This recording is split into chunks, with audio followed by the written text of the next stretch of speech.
Opa! Boa tarde, meus amigos, boa tarde, minhas amigas. Nós estamos aqui na Sociedade de Estudos Espíritas Francisco de Assis, hoje, dia 25 de novembro de 2022. Estamos encerrando o ano praticamente, né? E nesse horário das 16 horas, nós estudamos essa obra, Obsessão e Desobsessão, de Sueli Caldas Schubert. E hoje nós estamos aqui com o capítulo 12, que trata da criança obsidiada. Mas nós hoje vamos já iniciar aqui no quarto parágrafo, que o quarto parágrafo diz assim: são crianças que já nascem aprisionadas. É o quarto parágrafo do texto. Na verdade, nós começamos esse capítulo na semana passada. Mas antes de iniciarmos a nossa reunião, eu vou pedir para a nossa irmã Ana Constantino, você pode fazer a nossa prece de abertura, por favor?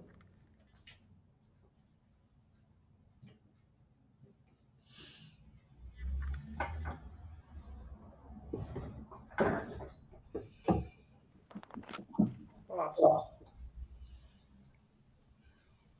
Vamos levar o pensamento em Deus, no Mestre Jesus, espiritualidade amiga da casa, de Francisco de Assis.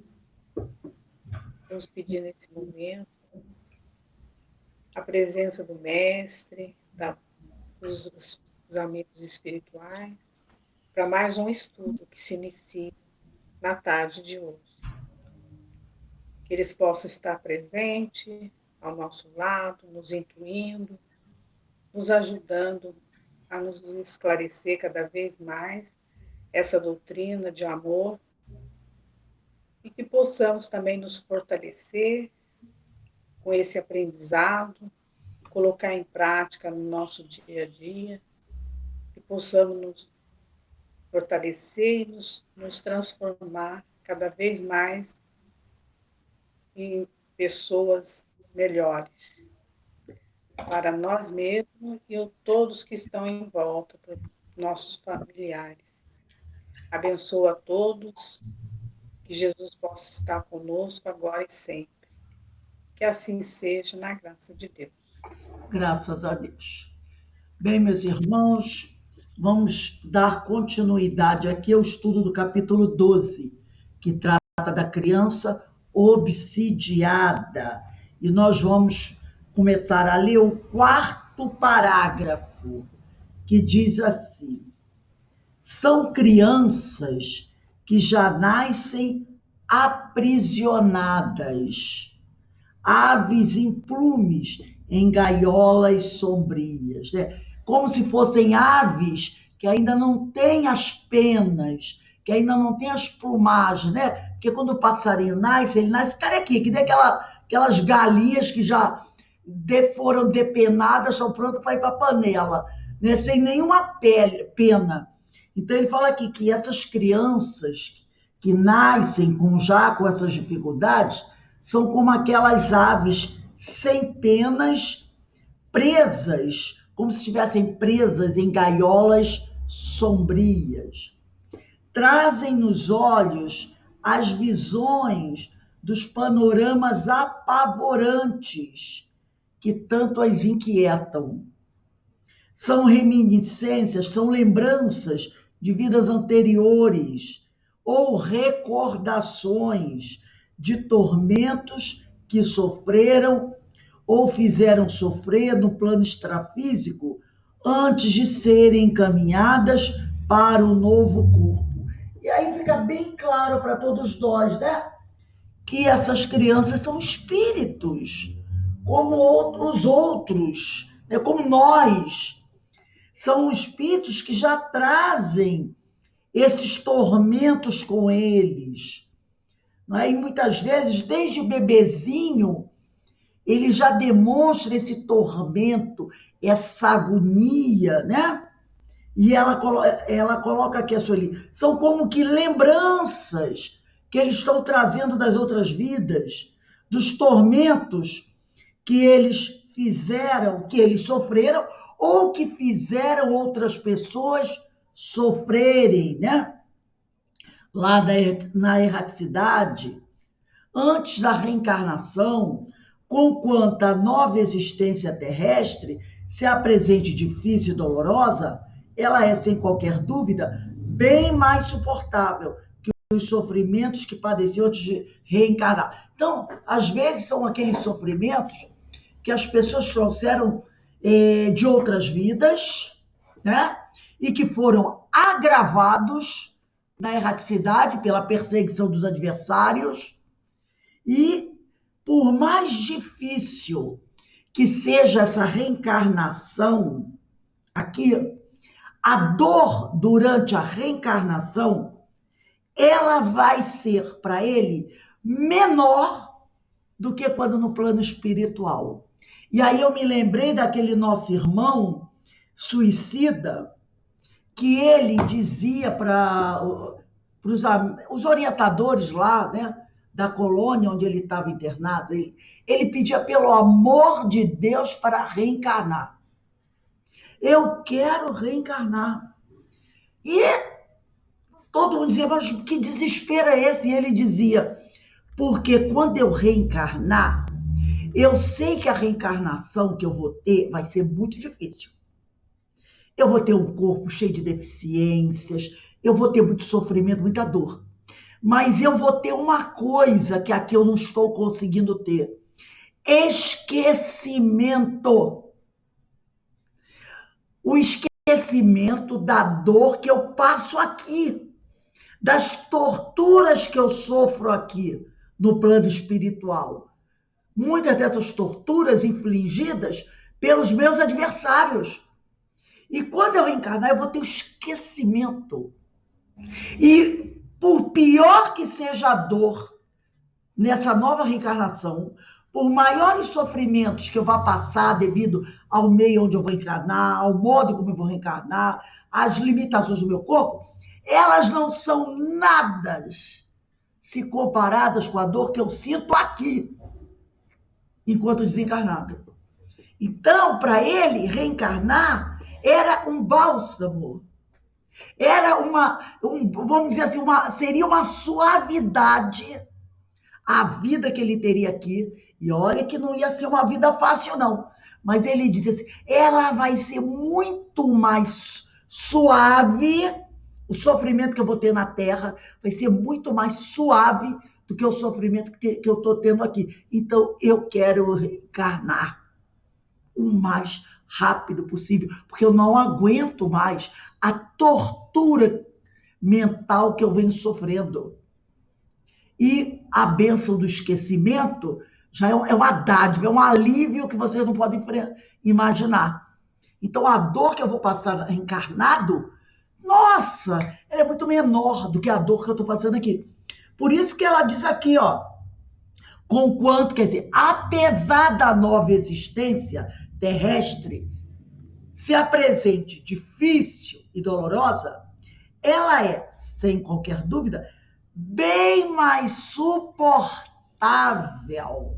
Olha aí, bem mais suportável que os sofrimentos que eu padecia antes de reencarnar. Gente, é aquele mundo que eu não esqueço daquele termo da Ivone, o tal do invisível inferior. Entendeu? Essa dor do invisível inferior, ela é muito mais forte do que a dor que a gente passa por aqui quando está encarnado, mesmo naquelas reencarnações muito dolorosas. Elas são muito mais suaves que a dor que o espírito passa lá no mundo espiritual. Se alguém conseguiu, né, eu até recomendo aqui, eu passei para vocês, um filme, né? Que não tá, eu não achei na Netflix, não. Eu assisti no canal, não sei se foi HBO ou Cine, que eu mandei para vocês aí. É só para que vocês pudessem perceber, quem puder assistir o filme, assista esse filme. Esse filme, ele mostra, né, o preço da verdade. O que pode levar espíritos, né? Inclusive eu botei assim, vejam este filme e percebam até onde pode chegar a ganância humana. O fato gerador de tudo isso é a ganância humana. Mas ela causa uma certa situação tão terrível que aí a gente vai entender o que tipo de padecimento vão sofrer certos espíritos. Porque quando a gente fala em dor e sofrimento no plano espiritual, a gente pensa assim, né? Nossa, aquele cara ali botou 500 dentro do poço e fuzilou todo mundo. Aí o ser lá no passado foi o imperador, não sei o que, não sei o que, não sei o que. Esse filme mostra o poder, o que leva a criatura, a ambição das criaturas. Então, ninguém ali naquele filme pegou um revólver e atirou em ninguém. Ninguém atirou em ninguém.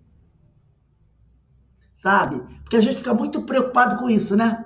Aquele cara roubou o celular e matou o jovem que estava com o celular. A gente vai ver que, entre aspas, o pecado humano é muito mais profundo. E são esses tipos de pecados que levam as criaturas para esses lugares que a Ivone, na aula passada, tanto frisou. E que leva essas crianças que estão aqui, né? Muitas delas reencarnando como que aprisionadas em gaiolas sombrias. E a gente olha, e quantas vezes a gente diz assim, oh meu Deus, como Deus é injusto. Isso é injustiça divina. Uma criança tão linda, principalmente se for nossa parente, né? Tão linda, ter esse sofrimento atroz. Então, quando a gente vê filmes como esse e outros, que falam dessa queda nos abismos do ser humano, aí você entende como pode.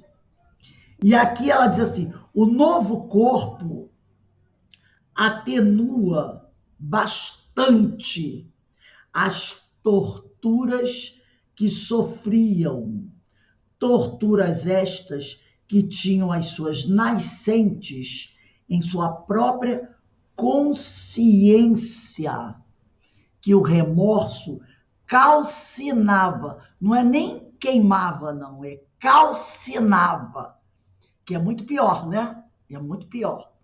Então, o corpo que a criatura vai ter, o novo corpo, por mais debilitado que ele seja, esse corpo, né, vai atenuar, ele vai atenuar a dor que os espíritos, né, sofrem. Tanto que ela diz, o novo corpo atenua bastante as torturas que sofriam esses espíritos, torturas estas que tiveram suas origens na própria consciência que o remorso calcinava, ou no ódio e revolta em que se consumiam.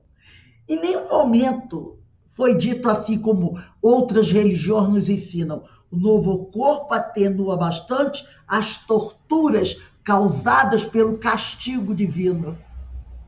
Percebeu? Porque muitas religiões dizem isso. Está passando tudo, essa dor toda, é castigo de Deus. A gente não ouvia isso? Isso aí é castigo divino. Não, porque Deus não castiga ninguém. Não é castigo divino.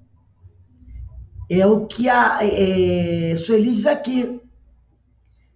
É a tortura que nasce na nossa consciência culpada. Então ela diz aqui, ó, que tinham as suas nascentes em sua própria consciência. Em sua própria consciência. E que o remorso calcinava. Ou no ódio e revolta e que se consumiam. É daí que vem toda essa desgraceira toda. Toda essa dor terrível.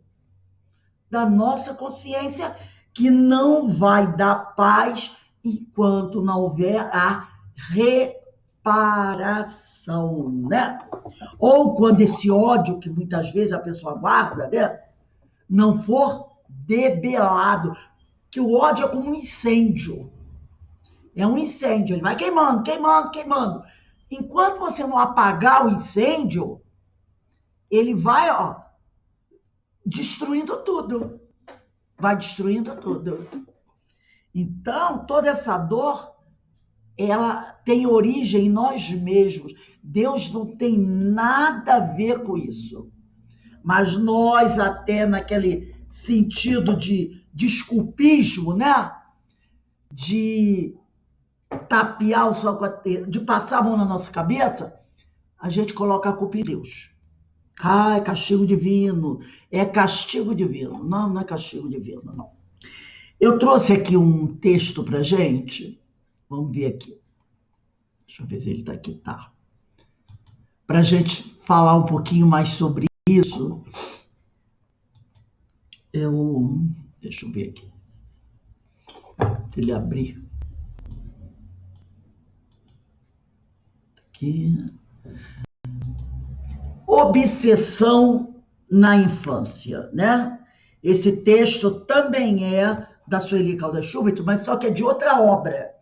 A obra da Sueli é Mediunidade e Obsessão em Crianças. É uma obra muito interessante, toda ela voltada para a criança. No capítulo 9, ela diz assim, obsessão na infância, por que ocorre? Então, ela traz um trecho, né, uma frase do livro do Emmanuel, Pensamento e Vida, no capítulo 11. Nesse capítulo 11, Emmanuel diz assim, todo o berço de agora retrata o ontem que passou. Muito interessante, né? Todo o berço de agora retrata o ontem que passou. Está lá no capítulo 11 do livro Pensamento e Vida. E a Sueli vai falar assim, muitas são as perguntas que assomam, quer dizer, que vêm à nossa mente quanto à questão da obsessão na infância. Durante muito tempo, mesmo em nosso meio espírita, havia a ideia de que a criança não sofria atuações de obsessores, de que era cercada de defesas naturais, como, por exemplo, a presença de seu anjo guardião ou espírito protetor. Então, em muitas religiões, até no espiritismo, tinha aquela coisinha, né? O anjinho, o anjinho. Toda criança tem seu anjo da guarda, e o anjo da guarda vai proteger a criança de todo mal, né? Vai proteger, vai livrar a criança, porque ela é um anjinho, né? Que não tem culpa de nada, é uma inocente, é uma criatura inocente. Então, o anjo guardião, ou o anjo da guarda, tem até aquela oração, né? Meu anjinho da guarda, meu anjinho protetor, aquelas, né? E que a criança não sofre de ter esse mal, porque ela é um espírito ainda puro. Assim, as religiões antigas, né? Antigamente falavam, citava, e alguns espíritas acreditavam nisso, né?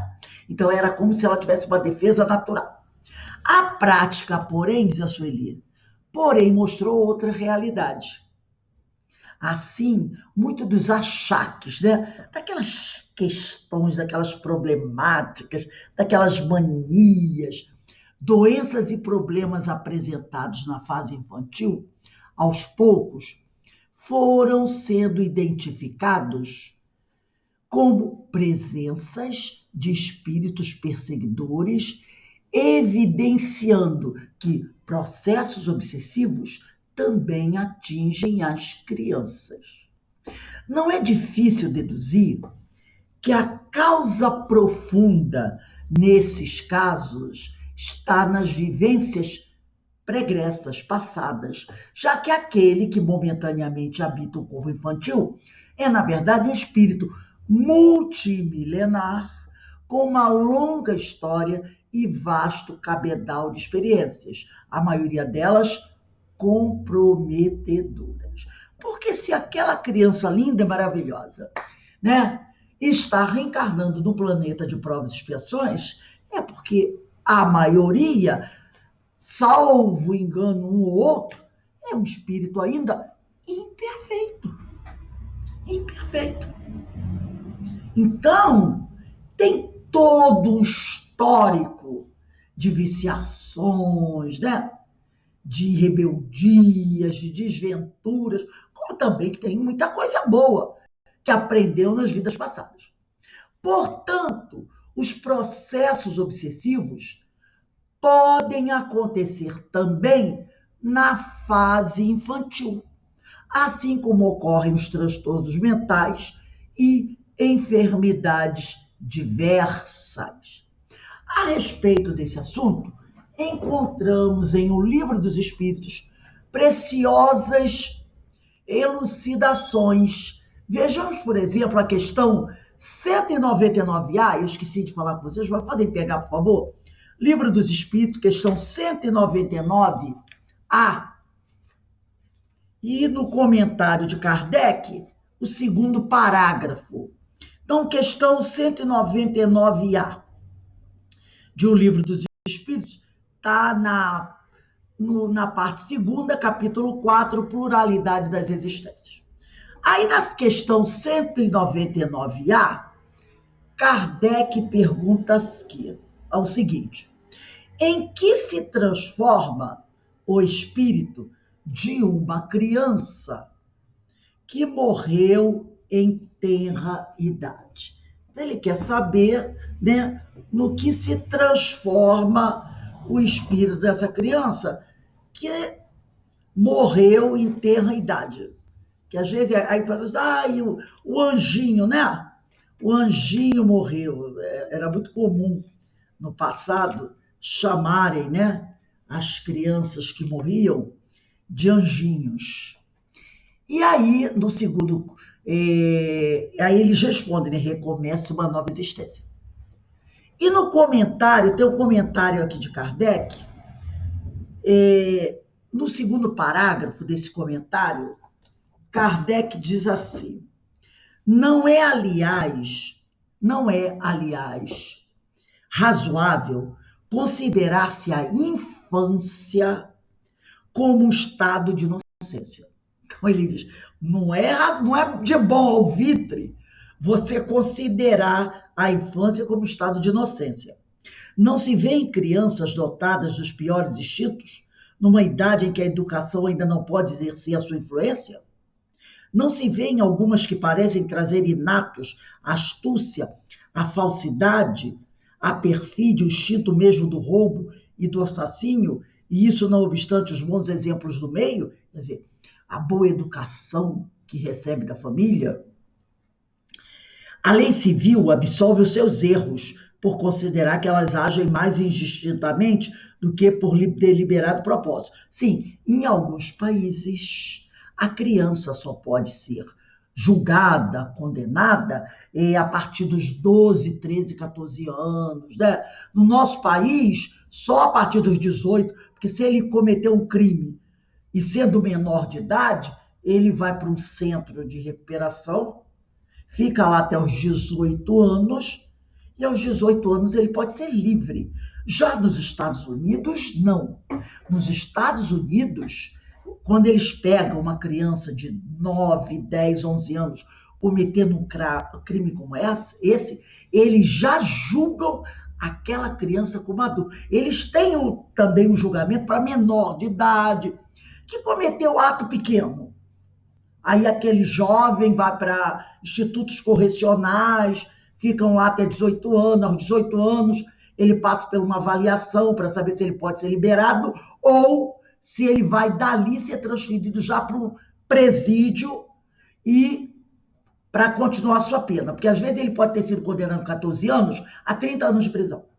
Então, quando ele faz 18, ele sai do Instituto Correcional, vai passar por uma avaliação para saber se aquela pena vai ser comutada ou se ele vai seguir para o presídio para cumprir o resto da pena. Outras vezes, com 12, 13 anos, ele já é julgado como adulto, porque se percebe que ele tinha plena consciência do que estava fazendo. E se ele for condenado a 40 anos, ele vai para o Instituto Correcional, fica ali até fazer 18 anos e depois já vai imediatamente, sem nenhuma avaliação. Então, dependendo dos países, a lei é aplicada de uma certa forma.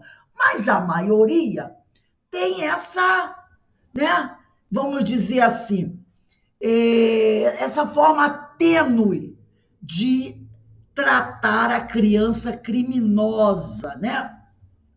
Aí ele diz aqui, a lei civil, que é a lei dos homens, absolve os seus erros por considerar que elas agem mais instintivamente do que por deliberado propósito.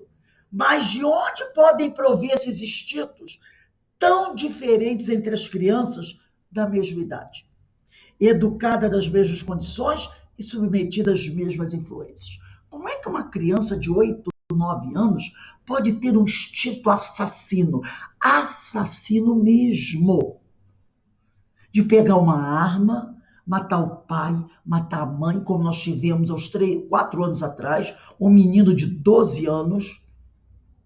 Ele simplesmente pegou a arma, matou o pai, matou a mãe. Depois ele saiu de casa, foi na casa da tia que morava nos fundos, e a tia morava com a avó dele. Matou a avó, matou a tia, depois veio para dentro de casa, tomou banho. Isso foi de manhã bem cedo. Se arrumou, botou o uniforme, foi para a escola. Na escola comentou com os colegas de uma forma bem natural que ele tinha matado os pais. Mas os colegas não acreditaram. Saiu da escola e o pai de um coleguinha deu carona para ele voltar para casa. Ele voltou para casa e depois ninguém sabe o que aconteceu. Quando alguém foi lá para ver o que aconteceu, encontraram ele morto também. Então a polícia considerou que ele se suicidou, ou sei lá, alguma coisa aconteceu, que alguém matou, mas pensa-se que ele tenha se suicidado, entendeu? Mas ele com uma tranquilidade. Boa tranquilidade. O pai era policial, tinha ensinado ele a atirar, desde os 8, 9 anos, levava ele para o stand de tiro, ensinava ele a atirar, então ele sabia manejar a arma. Ele simplesmente acordou muito cedo. Por alguma coisa que talvez o pai tenha negado a ele, matou a família toda. E depois foi para a escola, tranquilo. O professor todo disse, não, ele chegou aqui tranquilo, normal, brincando com os colegas, ainda falou que os colegas ficaram, de bobagem, sei lá, aquela coisa arada toda, fazendo coisa. Então, de onde vem uma coisa dessa, uma criança de 12 anos? Era filho único, inclusive, né? De onde vem essa perversidade precoce? Né? Uma vez também no CEOI, a mãe, uma senhorinha lá do Domingo de Luz, ela contando pra gente, ela estava muito abalada, porque a neta dela, de 14 anos, tinha matado o pai com chumbinho. Estava presa lá no instituto. Mas ela dizia, essa senhora, ela matou meu filho. Meu filho era um ótimo pai. Era um ótimo pai. Mas ela simplesmente estava com raiva porque o pai não estava deixando ela ir aos bailes. Com 14 anos, ela queria ir aos bailes sozinha. E o pai não deixava. Era um bom pai. Então, um dia ela comprou o veneno lá para matar rato, botou na comida do pai, o pai morreu envenenado. E ela disse porquê assim para a avó. Quando a avó foi perguntar, por que você fez isso com meu filho? Nem falou com o pai dela, né? Com meu filho. E ela falou, ele não me deixava ir no baile. Sabe? Essa frieza. De onde vem isso? De forma tão precoce, né? Aí no Livro dos Espíritos, Kardec comenta, a não ser da inferioridade do espírito. Né? De onde vem essa perversidade precoce? A não ser da inferioridade do espírito, pois que a educação nada tem com ela.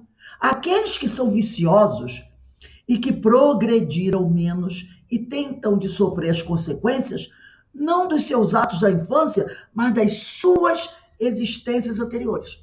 É assim que a lei se mostra a mesma para todos, e a justiça de Deus a todos abrange. Então, são espíritos viciosos, que progrediram muito pouco e vão sofrer consequências, porque o espírito que faz isso agora, ele já fez isso várias vezes nas vidas passadas. Com certeza não é a primeira vez.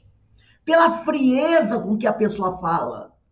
A pessoa despida todo de sentimento. Então, para ela, isso não é coisa nova, para esse espírito, né?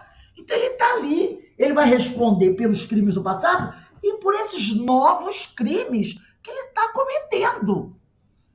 Cada espírito, diz a Sueli aqui, reencarnado, evidencia, mostra o seu patamar evolutivo. A gente mostra em que nível evolutivo nós nos encontramos com o nosso comportamento. Daí a afirmativa de Emmanuel, pela psicografia de Francisco Cândido Xavier, no livro Roteiro, capítulo 27, de que cada individualidade renasce em ligação com os centros de vida invisível dos quais procede. Olha aí do invisível inferior. Entendeu? De que cada individualidade renasce em ligação com os centros de vida invisível dos quais procede. Então, esses espíritos, ainda, né, numa fase infantil, ou outros mais velhos, mas como a gente está tratando da criança, que cometem esses atos terríveis, de onde eles procedem? Daquele invisível inferior que a Ivone fala. E eles reencarnam e ainda se mantêm ligados pela afinidade, pela sintonia com aquele invisível inferior. E continuará, de modo geral, a ser instrumento do conjunto em que mantém suas concepções e pensamentos habituais. Então, não é porque ele reencarnou que se rompeu o laço que o ligava àquele ambiente. Não. A mente dele continua, pelos laços da afinidade, da sintonia, ligado àquele grupo, àquele conjunto. E pode continuar onde ela está encarnada, influenciando o local, como pode também sofrer a influência daquele local. Porque vamos imaginar que aquela criança que está reencarnando aqui seja um elemento daquele local de grande influência. Sabe? Aquele que você olha assim e você quer sair correndo muito rápido de perto, pode ser um daqueles gênios do mal. Ora, se ele tinha esse poder magnético de influenciar os outros que estão lá, sendo até como carrascos deles, como nós também falamos isso numa aula anterior, não é porque ele reencarnou que ele perdeu o seu poder, não. Ele continua com o seu poder. Então ele pode, no desdobramento do sono, lembra? No desdobramento do sono, voltar a visitar todas as noites aquele local, levando a sua influência para os que estão lá. Como pode também, né, estar encarnado, mas no desdobramento do sono, receber as visitas, as influências. Então, isso aqui. E continuará, de modo geral, a ser instrumento do conjunto em que mantém suas concepções e pensamentos habituais, não é? Então, a coisa é complicada. A coisa é muito complicada.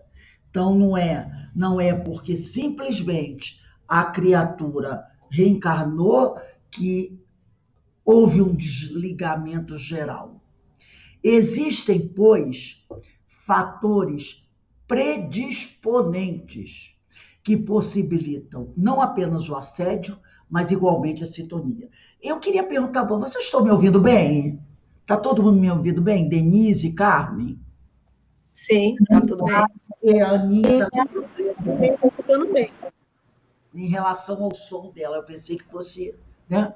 Mas tudo bem. Se alguém quiser também perguntar ou comentar alguma coisa, pode ficar à vontade, gente. E aproveitando que você parou, eu acho que assim, a gente vê, a gente sabe que o espírito, a criança naquela faixa até uns 7 anos, né? Que é o tempo para terminar, vamos dizer, concluir a reencarnação.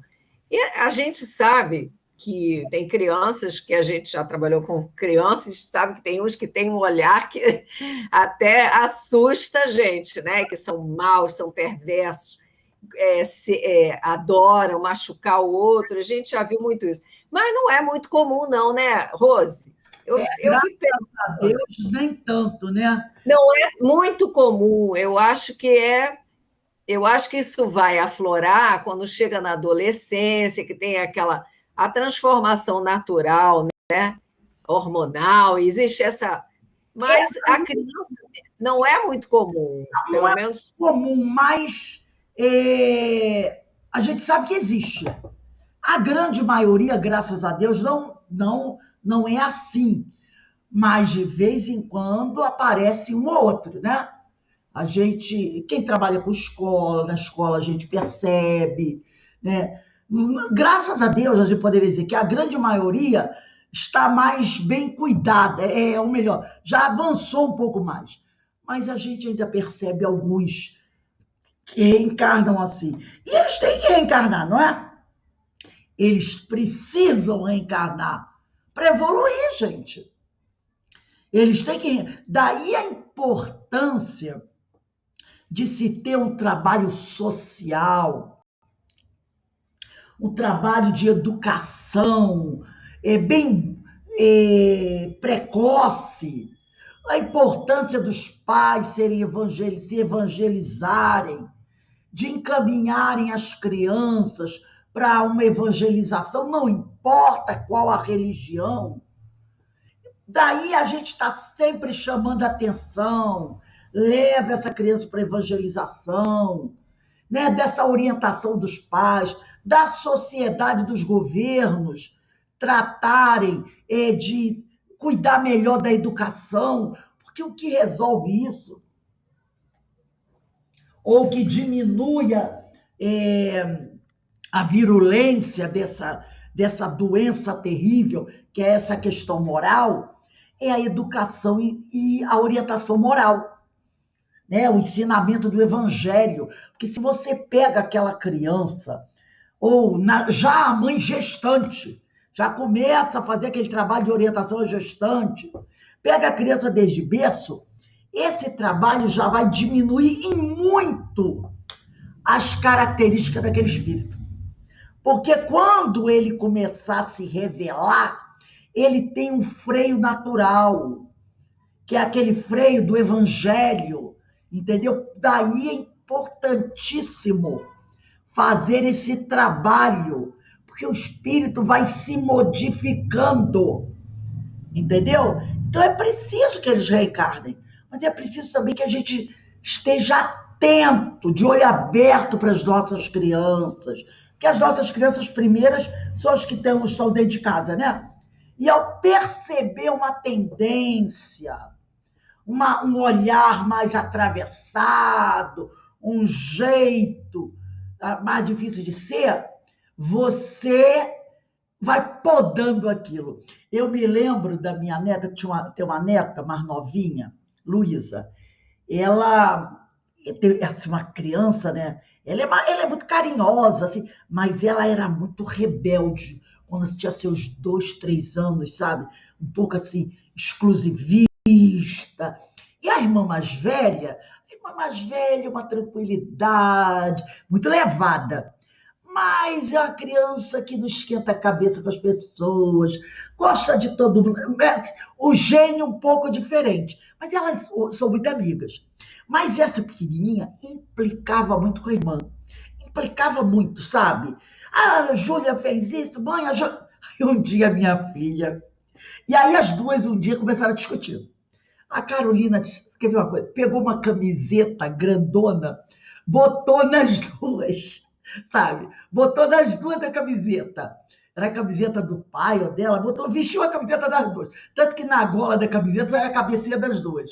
E deixou as duas dentro da mesma camiseta. E aí disse assim, olha, vocês vão... Não quero vocês brigando. Vocês são irmãs. Então agora vocês vão ficar aí, gruda, passou... Deixou elas 1 hora, mais ou menos, com aquela camiseta ali. Vocês vão aprender a lidar e a respeitar uma a outra.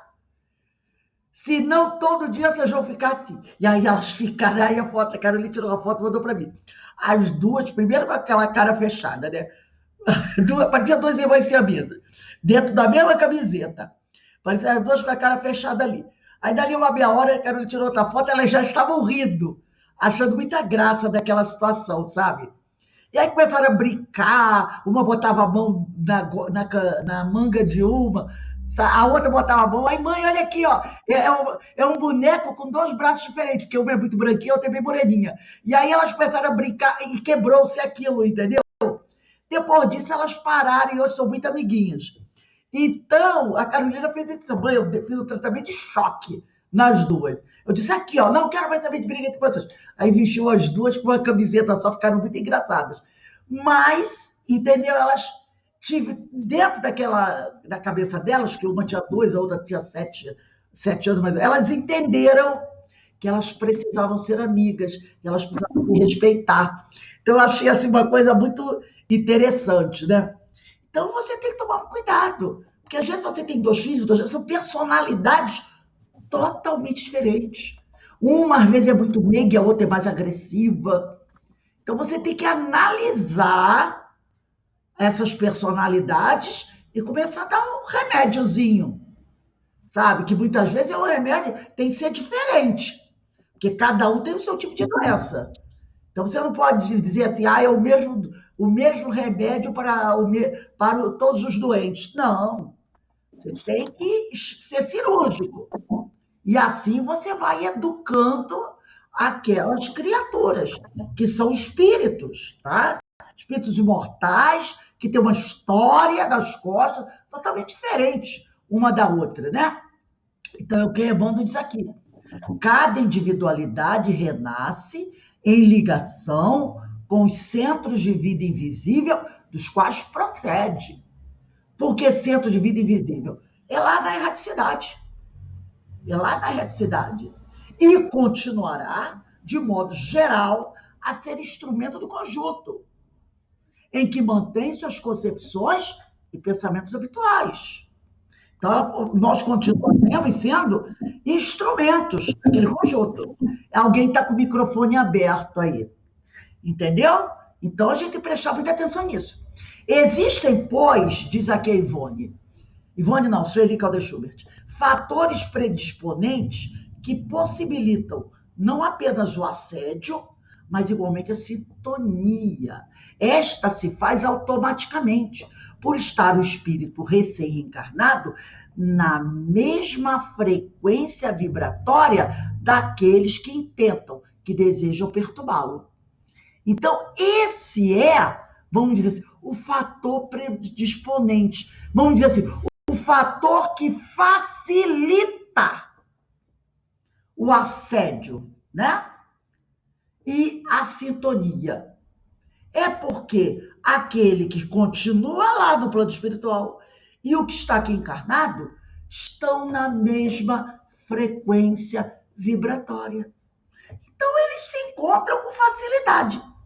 Tanto em adultos quanto em criança, os motivos e as causas são os mesmos. A nossa inferioridade. Sabemos que nos planos espirituais inferiores, mundo visível inferior, mundo invisível inferior, verdadeiras hordas de espíritos necessitados, comprometidos perante as leis divinas, são subjugados por outros de condições ainda inferiores, que os mantêm em regime de escravização mental, sendo manipulados e usados para atender os fins nefastos desses nossos irmãos gravemente enfermos. Então, é aquela coisa, é o espírito imoral subjugando o outro imoral. Como diz o ditado popular, é cobra comendo cobra. Então, esses, os que são mais poderosos, hoje, escravizam os menos poderosos, mas ambos do mesmo nível inferior. Amanhã, o que escraviza vai ser o escravizado. E o escravizado vai ser o que escraviza. E eles vão viver assim, tá?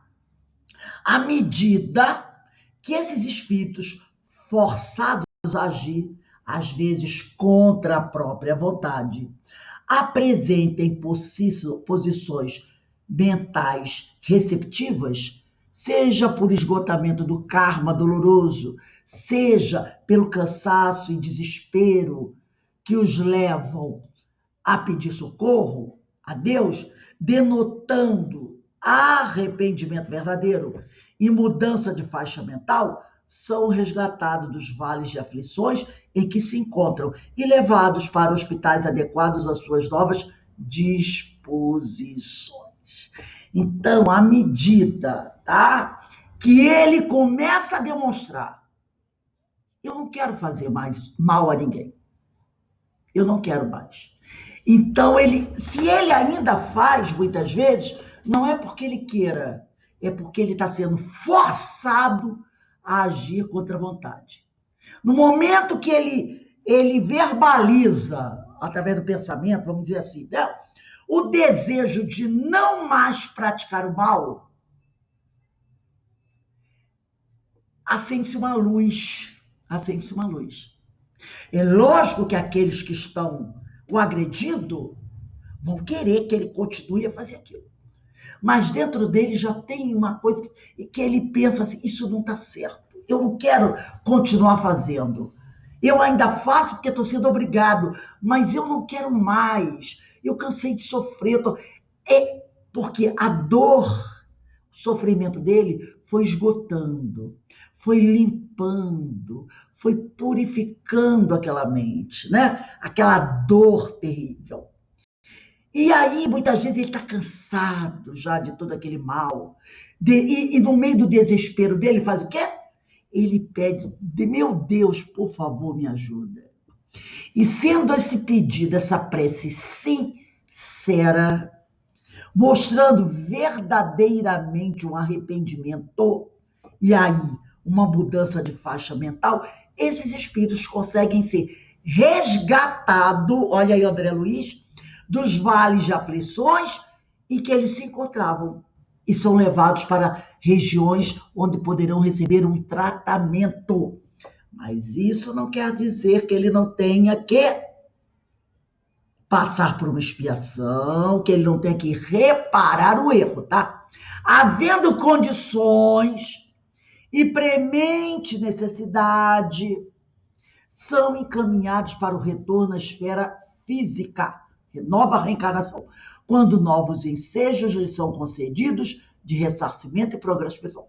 Porque há casos que eles são levados para hospitais e é recomendado que eles não reencarnem logo. Estudamos isso no livro Memória de Suicida. Que eles fiquem lá por um bom tempo no plano espiritual, estudando, se tratando, se fortalecendo, só para mais tarde reencarnar. Agora, já tem outros casos que não adianta ele ficar lá no mundo espiritual se tratando. Que é recomendado o quê? Reencarna o sujeito. Tirou ele de lá? Tirou. Espera pouquinho tempo e coloca ele na carne. Por quê? Porque para esses há uma premente necessidade. E aí eles reencarnam, e são aquelas reencarnações muito, muito dolorosas, mas visando ressarcimento e progresso espiritual. O renascimento e o esquecimento do passado propiciam-lhes considerável alívio, como nós vimos aqui, ainda que em situações difíceis, por conta de um veículo físico, um corpo que apresente limitações. Vale dizer que os distúrbios mentais surgem em decorrência dessas mesmas experiências passadas. Então, não é só limitação física, também crianças que nascem com graves distúrbios mentais. Portanto, as obsessões da infância trazem raízes profundas no pretérito e podem assomar, quer dizer, surgir desde muito cedo na vida dessas crianças. Complementando as elucidações sobre o tema, passamos a palavra ao Dr. Carneiro de Campos, conforme registra a obra Trilhas da Libertação, ditada pelo espírito de Manuel Filomeno de Miranda pela psicografia de Oswaldo Franco. O ilustre médico baiano, quando foi escrito o livro, ele já estava no plano espiritual, profere palestra no plano espiritual e, ao término, responde perguntas dos que o assistiam, entre eles José Pititinga e Manuel Filomeno de Miranda, espíritos. Tendo abordado aspectos profundos sobre os processos obsessivos, numa conversação posterior à sua explanação, quer dizer, à palestra, é interrogado. Manuel Filomeno de Miranda vai interrogar o médico, né? É interrogado por Miranda acerca da delicada questão das crianças obsidiadas e como deve ser o procedimento nesses casos. Quer dizer, o Manuel Filomeno de Miranda e o José Pititinga assistiram a palestra, depois tiveram a oportunidade de encontrar o doutor, né, Carneiro de Campos, lá no plano espiritual, e aí o Manuel Filomeno de Miranda fez para ele algumas perguntas, né, em relação à questão das crianças. Aí diz assim, depois da pergunta, veio a resposta do Dr. Carneiro de Campos. A pergunta é relativa às crianças. E ele diz assim: não desconhecemos que a obsessão na infância tem um caráter expiatório, como efeito de ações danosas de curso mais grave. Não obstante, os recursos terapêuticos ministrados ao adulto serão aplicados ao enfermo infantil, com mais intensa contribuição dos passes e água fluidificada. Então, além do tratamento, que pode ser até um tratamento médico, ele também deve ser levado à casa espírita, receber o passe, água fluidificada, que é a bioenergia, bem como proteção amorosa e paciente, usando-se a oração, culto do evangelho no lar, e a doutrinação indireta ao agente agressor, psicoterapia. Por fim, através do atendimento desobsessivo, mediante o concurso psicofônico, quando seja possível atrair o hóspede, o obsessor, à comunicação mediúnica de conversa direta. A visão do espiritismo em relação à criança obsidiada é holística, pois que não a dissocia na sua forma atual do adulto de ontem, quando contraiu o débito. Quer dizer, é uma visão que analisa o ser integral, tá? Ensina que infantil é somente o corpo, já que o espírito possui uma diferente idade cronológica, nada correspondente à da matéria. 8 anos no corpo físico não quer dizer 8 anos de vida daquele espírito, né? Além disso, propõe que se cuide não só da saúde imediata, mas, sobretudo, da disposição para toda uma existência saudável, que proporcionará uma reencarnação vitoriosa, o que equivale a dizer rica de experiências iluminativas e libertadoras. Adimos, quer dizer, reunimos a terapia do amor dos pais e demais familiares envolvidos do drama que afeta a criança. Então, a criança deve ser encaminhada à casa espírita, não para participar diretamente, como a gente vai ver em outros textos, da reunião mediúnica, mas toda casa espírita, assim a gente acredita, tem a sua evangelização infantil. Então, que ela seja encaminhada para a evangelização infantil, que ela receba o passe, que ela beba água fluidificada, que a família faça em casa o culto do evangelho no lar, entendeu? Que a família, se possível, a mãe, o pai, frequentem a casa espírita, participem de palestras públicas. E toda vez que o pai e a mãe for à palestra pública, se possível, leve a criança, mas a criança vai para a área reservada para a criança. Porque a criança estando na evangelização infantil, a casa normalmente tem um tratamento de desobsessão. Tem lá a reunião mediúnica. Aí a mãe coloca o nomezinho da criança lá, né? Como a gente fala, bota lá na gavetinha para a reunião que vai acontecer da desobsessão. Nessa reunião de desobsessão, aquele espírito obsessor vai ser atraído, vai ser tratado. E no dia que a criança vier para a reunião da evangelização infantil, os amigos espirituais que estão tratando do obsessor na reunião mediúnica vão encaminhar espíritos para tratarem da criança lá na evangelização. Então a criança está na evangelização, está ouvindo o que a orientadora, a evangelizadora está dizendo, mas está recebendo também o tratamento espiritual. Então, trata da família que está assistindo palestra pública, que faz reunião do culto do lar. Trata-se da criança que está doente na reunião de evangelização. E trata os pais também na reunião pública.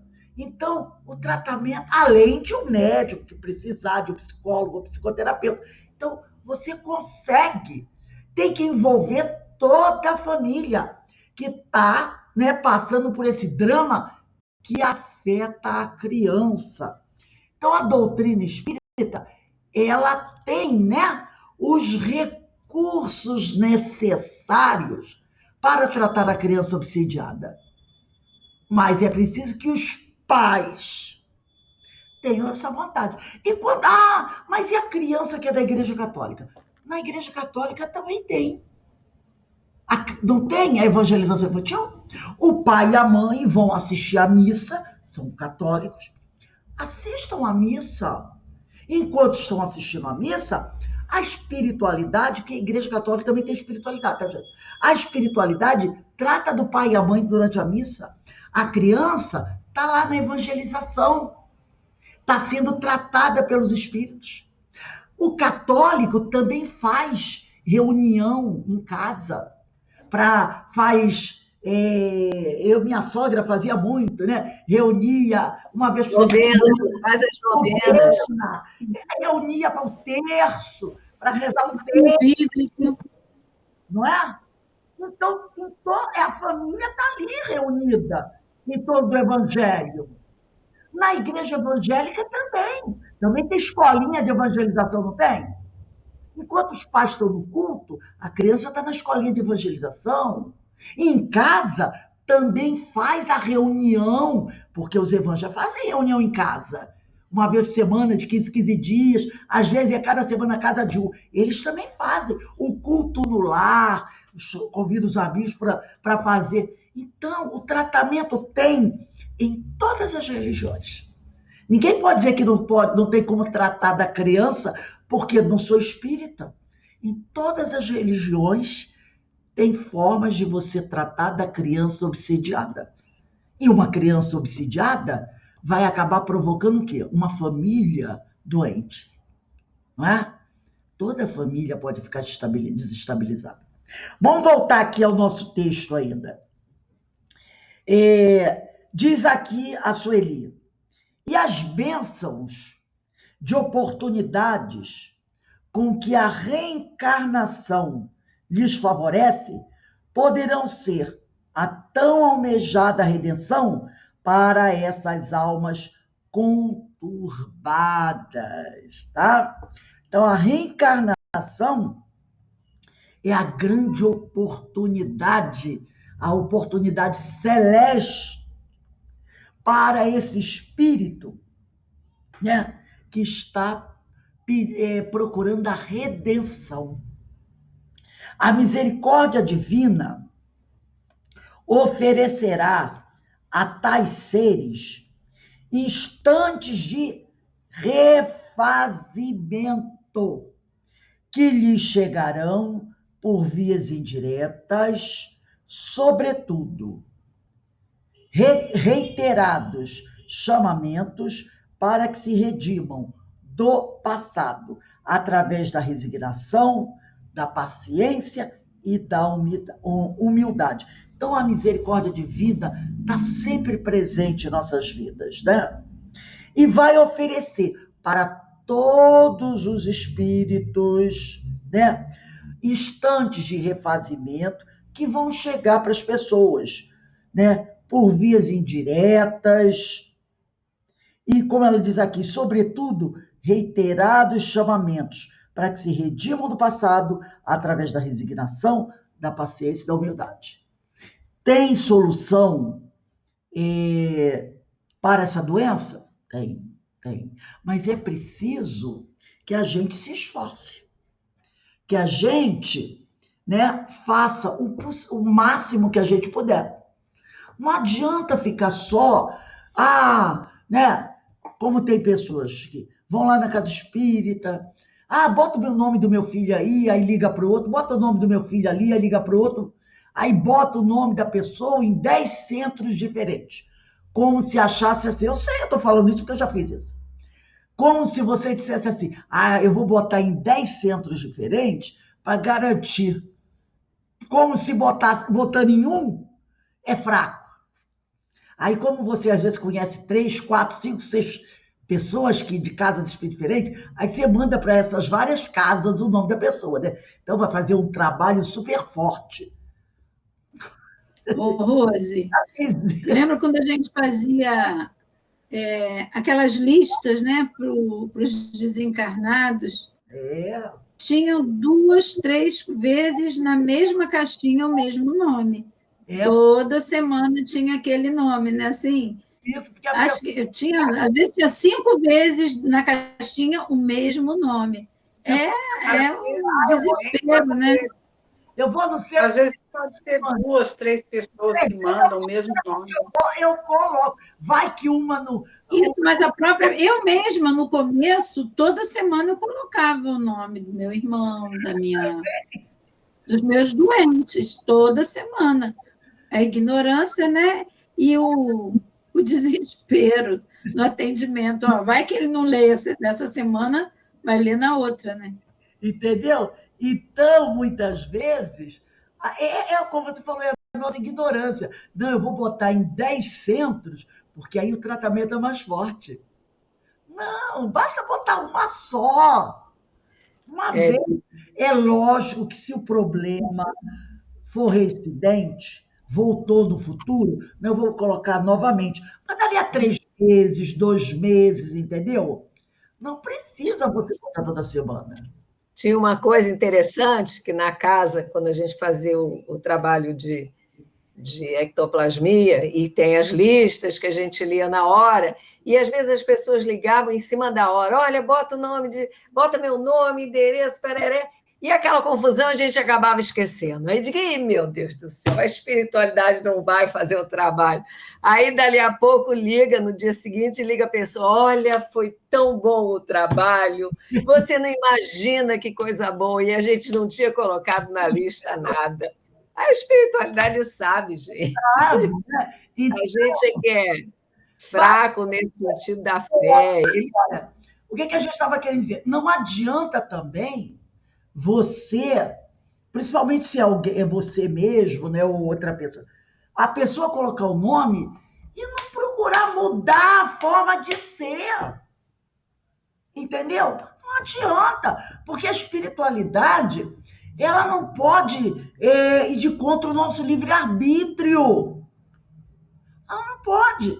Então, se você chega à conclusão que, caiu a ficha de que aquilo que você está fazendo não está bem, não é certo, e a gente já sabe disso, né? E que isso é causa dos seus problemas, outra coisa que a gente também já sabe, então, tudo bem, eu vou botar meu nome lá, mas eu tenho que fazer a minha parte. Ajuda-te que o céu te ajudará. Não é assim que diz o ditado? Ajuda-te que o céu te ajudará. Porque Jesus não pode fazer milagre. Até porque milagre não existe. Milagre é derrogar a lei do Pai. E a lei do Pai é perfeita. Não precisa ficar mudando para cada criatura. Então, é aquela coisa. Eu estou pedindo, é a mesma coisa, eu vou ao médico, o médico diz assim, ó, tá aqui, minha filha, faz esse tratamento aqui e toma os seus remédios. Aí, eu vou para casa, não compro os remédios. Ah, já foi o médico. O médico passou o remédio? Passou. Tomou? Não. O médico mandou você se abster de certos alimentos. Você está se abstendo? Não. Pode ser o melhor médico do mundo. Aí você diz o quê? Esse médico é mau, vou arrumar outro médico. Porque fulano falou que tem um médico bom, né? O médico, a consulta dele é cara, mas ele é bom. É bom. Igual eu fui num médico aqui, até ele é um médico espírita. Ele é espírita, né? Eu cheguei a conhecer, esqueci o nome dele, doutor Roberto Silveira. Não sei se vocês já ouviram falar. Ele é cardiologista. Trabalha aqui em Petrópolis, mas o pai dele... É meu tio, hein? É meu tio. O pai dele já desencarnou, foi escritor espírita, escreveu vários livros, doutor Roberto Silveira. E o filho dele mora aqui em Petrópolis. É cardiologista. E faz um trabalho muito bom. Tem uma semana que ele atende as pessoas com receita popular, sabe? É um ótimo médico. E eu estava com a minha pressão meio desequilibrada, né? Mais para cima do que para baixo, então vocês já sabem. Aí eu fui lá. Ele me examinou. Tem uma certa mediunidade, eu percebi. Olhou para mim, olhou. Aí eu levei meus exames, levei as receitas anteriores. Aí ele foi. Daqui a pouco ele parou e disse assim, vou dizer uma coisa para você. Eu posso, sim. Eu posso até alterar a sua receita. Eu posso até aumentar a dosagem do seu remédio. Mas não vai adiantar nada se você não mudar um pouco a sua forma de ser. Você é muito agitada, você é muito assim. Baixa a bola, fica mais calma. Senão você vai vir daqui, eu vou ficar só aumentando a dosagem do seu remédio.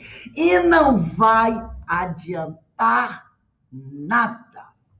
Aí ele virou assim, inclusive, eu deveria até pedir para você um ecocardiograma.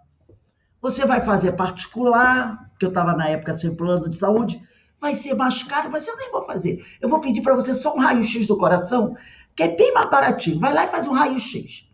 Vou pedir o eco, não. Porque só para você ter o exame. Porque o teu problema não são os exames, não. E nem é eu ficar aumentando a dosagem do teu remédio, não. Teu problema é outro.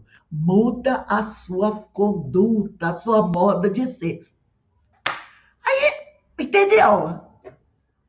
Ele é ótimo. Ele falou isso. Mas não é verdade? Eu sei que é verdade. Tô tentando. Mas são... Isso que eu ia perguntar, Rose. Ia perguntar, fez o que com a informação? São 4 remédios para pressão que eu tomo. Só de manhã. 4. Para você ver. E já melhorou, que eram 6. Já saiu 2. Isso só de manhã. À noite, são 2. Entendeu? Então, eu sei que eu preciso pensar mais antes de falar, usar água na boca, entendeu? Não ser tão exigente em certas coisas que eu sou. Não tirar essa coisa que eu sou muito perfeccionista. Vocês querem ver só para ver uma coisa? Quando eu dou uma aula, eu apresento PDF. Olha que essas aulas são gravadas. Termino a aula, eu detectei algum erro ortográfico no PDF. Já dei aula, já foi gravada. O que eu faço? Eu faço primeiro o texto no Word, depois transformo em PDF. O que eu faço? Eu vou no Word, procuro o erro, corrijo. Aquele PDF que eu dei aula que estava o erro, já joguei fora. Faço outro PDF que eu não... E arquivo. Porque eu não posso arquivar um texto com erro ortográfico. Pode ser uma vírgula. Se eu estou lendo e detectei, como nesse aqui, eu já detectei tem uma vírgula fora do lugar, pode contar que esse PDF já vai para o lixo, eu vou lá no Word dele, já corrijo, sabe, e já arquivo e guardo. E tudo tem que ter uma estética. Não sei se já repararam. Tem uma estética. Entendeu? E isso eu sempre fui assim. Mas isso também dá um desgaste. É um cansaço, essas coisas. Então a gente tem que... Nem tanto ao mar, nem tanta terra. Então não adianta tomar remédio, ir a psicólogos, psicoterapia. Se você não reconhecer e começar... E, gente, não é fácil fazer essa mudança. Entendeu? Porque a criatura já é assim, há muito tempo. A última mensagem psicografada que eu recebi do meu pai, né? Ele falando, né? Eu conheci aqui muitos amigos seus, você tem muitos amigos, mas eles já também me falaram que você há muito tempo, né? Ele falou sempre, esteve envolvida com os livros, com as leituras, e que também por causa disso, muitos problemas você teve. Então, essa história, vem de muito tempo. Agora, eu sei que eu preciso mudar, mas não é assim de uma hora para outra, né? É uma questão de você. Já melhorei bastante, mas ainda tem muita coisa que melhorar. Então, para a gente encerrar, vamos pegar mais um parágrafo. Diz assim, nas obras Dramas da Obsessão, Bezerra de Menezes narra a vida de Leonel, que desde a infância apresentou crises violentas, evidenciando a quase possessão por desafetos do pretérito. Esse mesmo Leonel, já adulto e casado, acompanhou a espinhosa existência de sua filha Alcina, que, como ele, era obsidiada desde o berço. Então, ele teve o problema, né? E também recebeu como filho um espírito que também teve o mesmo problema. Deveria ser alguém muito ligado ao passado dele, né? Que veio como filha para ele resolver. Então, gente, na próxima semana a gente vai começar aqui. Crianças que padecem obsessão. Então, a gente está vendo, né? Como essa questão é delicada. Como nós precisamos estar atentos às questões da criança, né? Porque essa história, como ela falou, ela iniciou o estudo, né? Muita gente acha que a criança está protegida porque tem o anjinho da guarda, né? O anjinho da guarda que nada vai acontecer, como as religiões tradicionais pregam, e muitos espíritos acreditam. Não existe isso. Somos espíritos milenares e trazemos nossas dificuldades de muito tempo. Alguém gostaria de falar alguma coisa?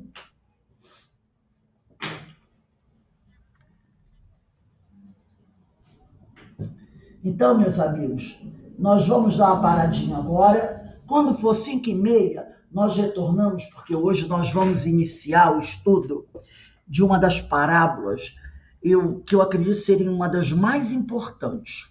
É a parábola do filho pródigo. Ela vai tratar muito da alma humana. Muito, muito.